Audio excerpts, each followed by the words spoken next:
મિત્રો, આજે આપણે વાત કરીશું પગની પિંડીના દુખાવાની સમસ્યા વિશે તેમજ તેના સમાધાન વિશે.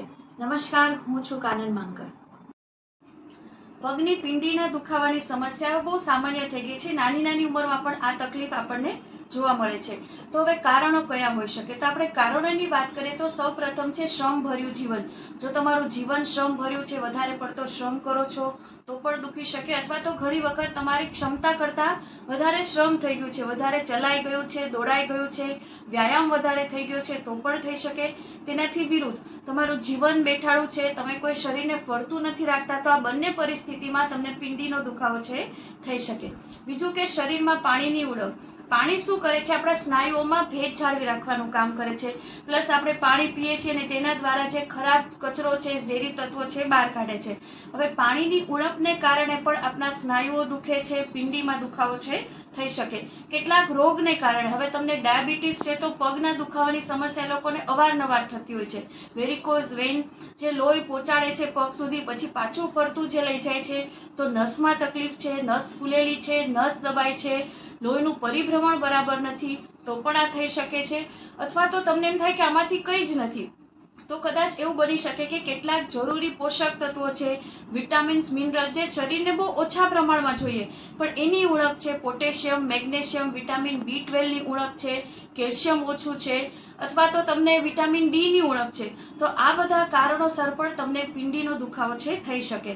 તો આ થઈ સમસ્યા. હવે સમાધાનની વાત કરીએ તો આજે આપણે 2 થી 3 એવા વ્યાયામ કરીશું જે પિંડીની સાથે સાથે ઓવરઓલ પગનું જે લોહીનું પરિભ્રમણ છે એ વધારશે તેમજ દુખાવામાં રાહત આપશે. હવે પહેલા વ્યાયામ તરફ આગળ જઈએ, જેમાં તમને જરૂર પડશે બારણા અથવા દિવાલને. ખૂબ જ અસરકારક વ્યાયામ છે. કઈ રીતે કરવાનો છે? જો બંને પગમાં દુખતી હોય તો બંને પગ, અથવા તો જે પગમાં દુખે, ખાલી સિમ્પલ પહેલા આટલું રાખવાનું છે. ખાલી આ પોઝિશનમાં આવશો તમને તરત જ પિંડીમાં ઇફેક્ટ થવાની ચાલુ થશે. હવે તમે આગળ નથી જઈ શકતા તો કાંઈ વાંધો નહીં, આવી રીતે પગને કરવાનું. હવે ધીરે ધીરે તમે આગળ જશો એટલે સીધું પગની પાછળના ભાગમાં તમને સ્ટ્રેચ આવશે. હું એવું હોય તો બીજા પગ સાથે બતાડું. તો પગને આ રીતે રાખવાનો, ખાલી ઊભો રાખશો એટલે તરત જ પગની પાછળના ભાગમાં ખાસ કરીને અહીંયા અસર થશે. હવે ધીરે ધીરે આગળ જવાનું. જેટલું તમને એમ થાય અહીંયા આવ્યા દુખે છે, પાછળ આવો, ક્ષમતા મુજબ કરી. અને આ છે એ 3 થી 4 વાર એક પગમાં. 2 પગ ન દુખતા હોય તો બીજા પગમાં કરી લો તો વધારે સારું. તો આ છે પહેલો વ્યાયામ. હવેના વ્યાયામમાં પગની એડી દુખતી હોય, પિંડી દુખતી હોય તો બંનેમાં કામ લાગશે. તમે આરામથી ટેકો દઈને કરી શકો. કઈ રીતે? પેલા ધીમે ધીમેથી. જો તમે આ રીતે એડી જમીન પર ભટકાશો, પિંડીને માલિશ મળશે. કોઈ દબાવતા હોય, રાહત આપતી હોય એવું તમને ફીલ થશે. હવે થોડું ફાસ્ટ પણ કરી શકો. આ રીતે તમારી ક્ષમતા મુજબ છે એ કરવાનું છે.